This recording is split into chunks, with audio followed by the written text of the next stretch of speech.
விஜயவாடாவில் வெள்ளம் பாதித்த பகுதிகளை ஆந்திர முதலமைச்சர் சந்திரபாபு நாயுடு இரவோடு இரவாக நேரில் சென்று ஆய்வு செய்துள்ளது நெகிழ்ச்சியை ஏற்படுத்தியிருக்கிறது.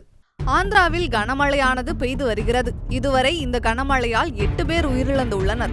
வங்காள விரிகுடாவில் உருவாகியுள்ள காற்றழுத்த தாழ்வு நிலை காரணமாக கனமழையானது கொட்டி தீர்த்து வருகிறது. இதனால் அப்பகுதியில் கடும் வெள்ள பாதிப்பு உருவாகியுள்ளது. ஆந்திர முதல்வர் சந்திரபாபு நாயுடு முதல்வராக பதவியேற்ற சில மாதங்களிலேயே அவருக்கு சவால் விடும் அளவு இந்த வெள்ள பாதிப்பு ஏற்பட்டிருக்கிறது. இதனால் அதிகாரிகளிடம் நிவாரண பணிகளை முழு வேகத்தில் செயல்படுத்த வேண்டும் என உத்தரவிட்டுள்ளார் முதல்வர் சந்திரபாபு நாயுடு.